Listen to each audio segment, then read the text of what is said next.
Mi nombre es Roberto Mendoza, tengo 62 años y llevo 4 décadas trabajando como mecánico aquí en Ciudad Nezahualcóyotl. El sol de diciembre caía pesado sobre las calles polvorientas de mi colonia mientras me secaba el sudor de la frente con un trapo manchado de aceite. Estaba ajustando el motor de un Tsuru 2005 y mis manos, curtidas por años de trabajo, conocían cada sonido que podía hacer un auto.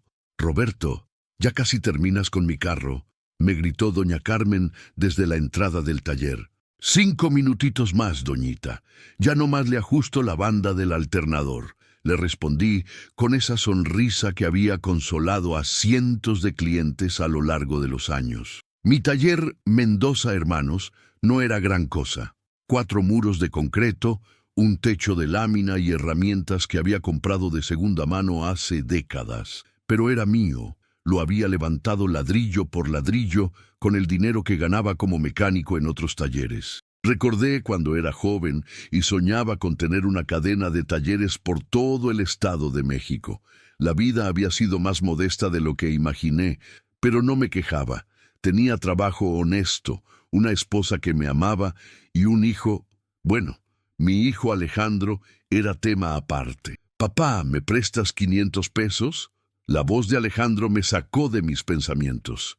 Mi hijo, de 28 años, estaba recargado en la entrada, vestido con una camisa de marca que yo sabía que costaba más que lo que ganaba en una semana. «¿Para qué los necesitas, mijo?» «Para unos gastos. Ya sabes, tengo compromisos», me respondió con esa sonrisa falsa que conocía tan bien. Suspiré. Sabía que mi hijo trabajaba en una empresa de marketing, ganaba bien, pero siempre andaba pidiéndome dinero. Lo peor era la manera en que me miraba, como si fuera un estorbo. «Está bien, pero es lo último hasta después de Año Nuevo. Tu mamá y yo también tenemos gastos para las fiestas». Alejandro tomó los billetes sin dar las gracias y se marchó sin voltear atrás. Sentí esa punzada familiar en el pecho. ¿En qué me había equivocado como padre? Mi casa en la colonia Evolución lucía modesta pero acogedora. Elena, mi esposa por 32 años, había puesto su mejor mantel navideño y encendido las velitas que guardaba para ocasiones especiales. El aroma del mole poblano llenaba la cocina. «¿Ya viene Alejandro?», me preguntó Elena, asomándose por la ventana por 5ª vez en media hora. «Dijo que sí, mi amor. Ya sabes cómo es, siempre llega tarde». Intenté sonar tranquilo, pero por dentro sentía esa ansiedad que me acompañaba cada vez que esperábamos a nuestro hijo. En la mesa había lugar para 6 personas. Elena y yo, Alejandro y mis hermanos con sus esposas. Era Nochebuena, la noche más importante del año para la familia Mendoza. Cuando por fin llegó Alejandro, noté inmediatamente su estado. Los ojos vidriosos, el olor a alcohol, esa sonrisa cínica que no auguraba nada bueno. «Mi hijo, qué bueno que llegaste». Elena corrió a abrazarlo. «Sí, mamá, aquí estoy en esta festividad familiar», dijo Alejandro con un tono que hizo que todos sintiéramos la tensión en el aire. La cena comenzó tensa. Mis hermanos intentaban mantener conversaciones ligeras, pero mi hijo parecía buscar cualquier pretexto para crear problemas. «Papá, ¿todavía sigues arreglando carros viejos?», me preguntó Alejandro con una sonrisa que no llegaba a sus ojos. «Pues sí, mijo, es mi trabajo. Gracias a ese trabajo pudiste estudiar y...» «¿Estudiar? ¿En esa universidad de quinta que me pagaste? Por favor, papá, si no fuera por mí mismo seguiría siendo tan mediocre como tú». El silencio fue ensordecedor. Elena dejó caer el tenedor. Mis hermanos intercambiaron miradas incómodas. «Alejandro, no hables así a tu papá», Elena susurró con los ojos llenos de lágrimas. «¿Por qué no, mamá? ¿Acaso no es verdad? Miren este lugar, miren cómo vivimos. Mis amigos de la oficina tienen papás que son doctores, ingenieros, empresarios. Yo tengo que mentir y decir que mi papá tiene un negocio automotriz para que no se rían de mí». Sentí como si me hubieran clavado un cuchillo en el pecho. Cada palabra de mi hijo era un golpe directo a mi alma. ¿Sabes qué es lo peor, papá?, continuó Alejandro, ahora completamente desatado, que ni siquiera te das cuenta de lo mediocre que eres. Vives en esta casa de interés social, arreglas carros chatarra y piensas que eres exitoso. Me puse de pie lentamente. Mis hermanos también se levantaron, listos para defenderme, pero los detuve con un gesto. Alejandro, estás tomado. Mejor vamos a... No estoy tomado. Estoy harto de fingir que estoy orgulloso de ti. ¿Sabes lo que es vivir con la vergüenza de tener un papá que huele a aceite y gasolina? Elena comenzó a sollozar. Mis hermanos ya no sabían dónde meterse. «¡Mijo, por favor!», intenté acercarme a mi hijo. «No me toques con esas manos sucias. ¿Sabes qué? Ya me cansé. Me voy de aquí y no pienso regresar. Estoy harto de esta familia de perdedores». Alejandro tomó su chamarra y se dirigió a la puerta. «Si te vas ahora, Alejandro, ya no regreses», logré decir con la voz quebrada. Perfecto. Era exactamente lo que quería escuchar. La puerta se cerró con un golpe seco que resonó como un disparo en mi corazón.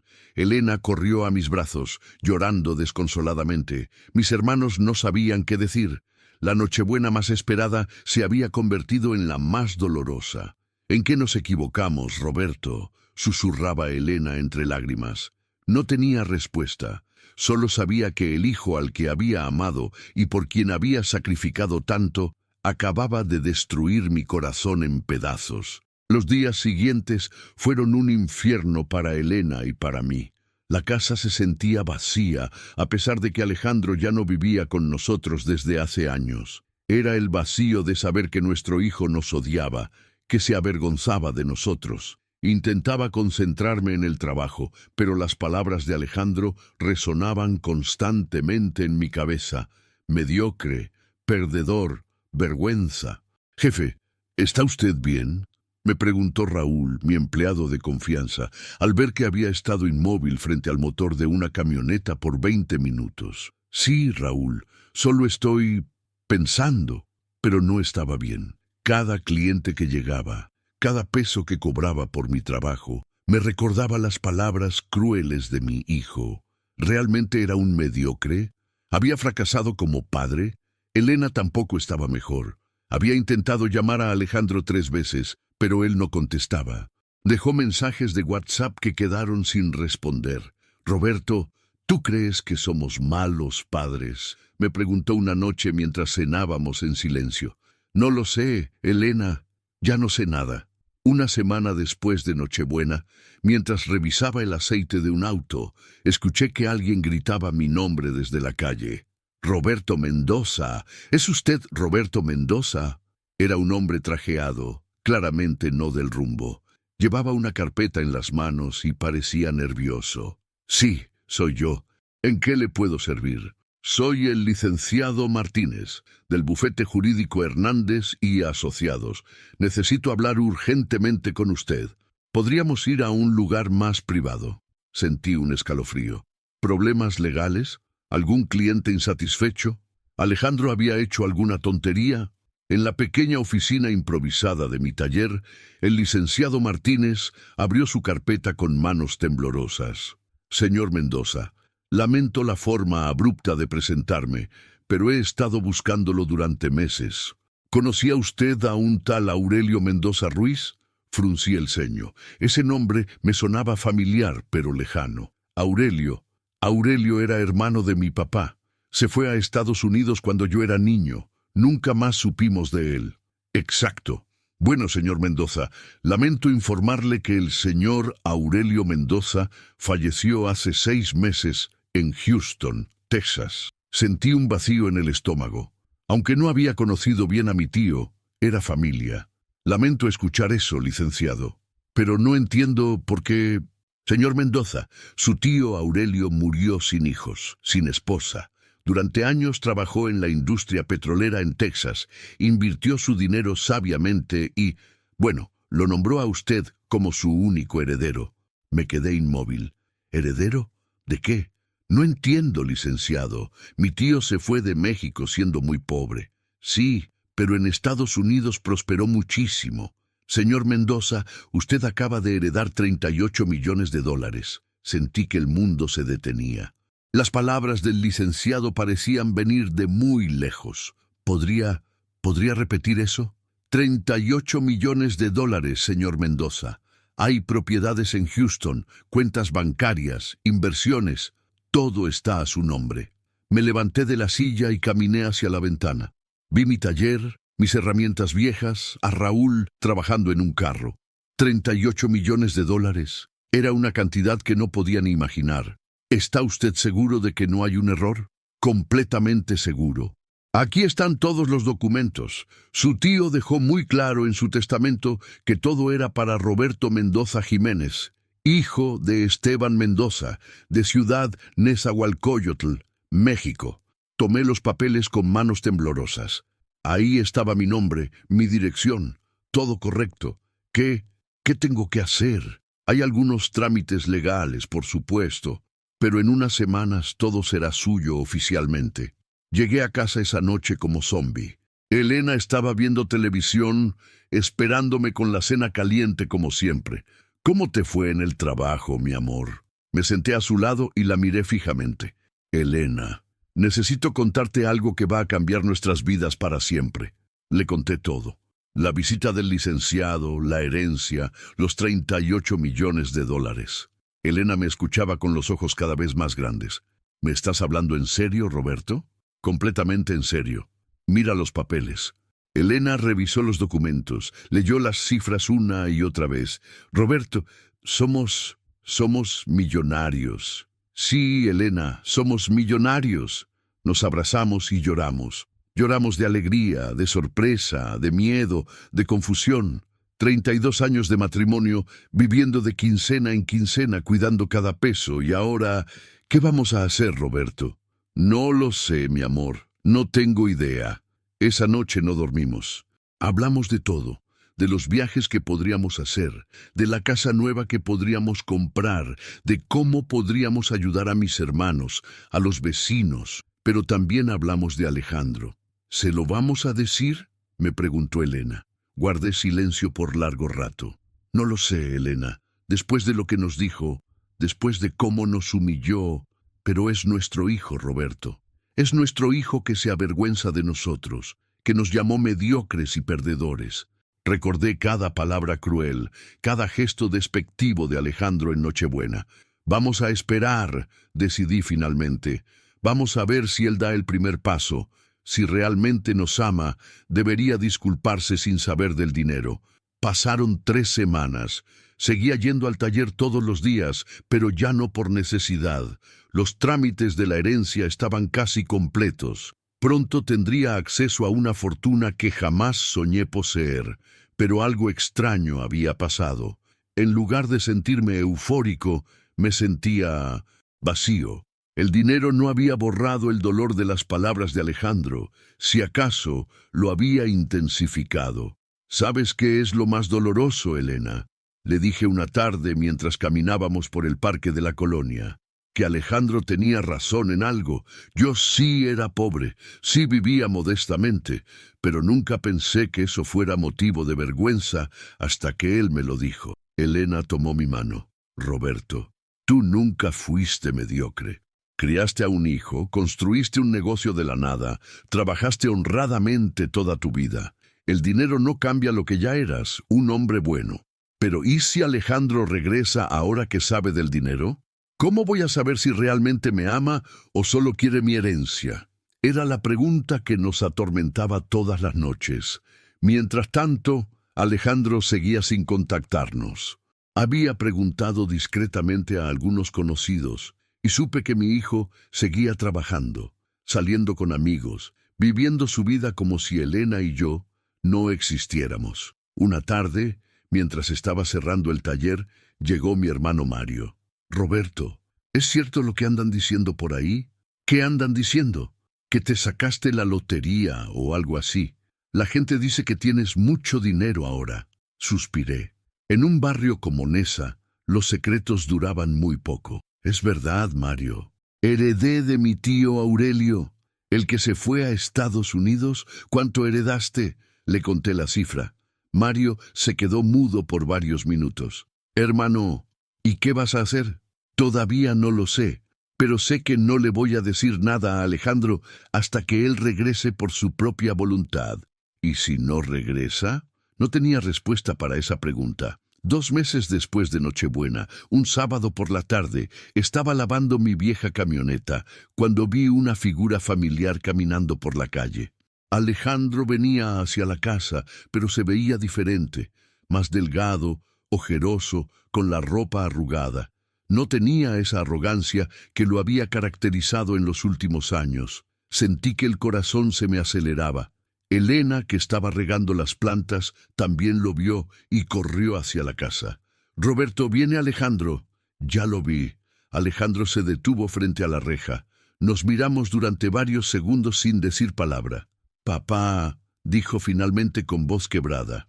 «Alejandro, ¿puedo pasar?» Abrí la reja sin decir nada. Elena salió de la casa limpiándose las manos en el delantal. «Hola, mamá». «Mijo». Nos sentamos en la pequeña sala. Alejandro miraba al suelo, incapaz de hacer contacto visual conmigo. «Papá, mamá, yo vengo a pedirles perdón». Elena y yo intercambiamos miradas. He estado pensando mucho en lo que pasó en Nochebuena, en las cosas horribles que les dije, y me da mucha vergüenza. Alejandro levantó la vista. Tenía los ojos llenos de lágrimas. «Perdí mi trabajo, papá. La empresa quebró y me quedé sin nada. Estos 2 meses han sido terribles. No tengo dinero, no tengo a dónde ir, y lo único que no dejaba de pensar era en las cosas crueles que les dije». Sentí una mezcla de dolor y alivio. Dolor por ver a mi hijo sufrir. Alivio porque tal vez, finalmente, habría una reconciliación genuina. «¿Por qué regresaste, Alejandro?», le pregunté con voz serena. «Porque me di cuenta de que ustedes son lo único verdadero que tengo en la vida. Porque me di cuenta de que soy yo el que debería estar avergonzado, no ustedes, porque los amo y fui un idiota». Elena comenzó a llorar y se acercó a abrazar a nuestro hijo, pero la detuve suavemente. «Espera, Elena». Me levanté y caminé hacia la ventana. Alejandro me siguió con la mirada, confundido. «Alejandro, ¿realmente crees que somos mediocres?» «No, papá, nunca debí». «¿Te avergüenzas de que sea mecánico?»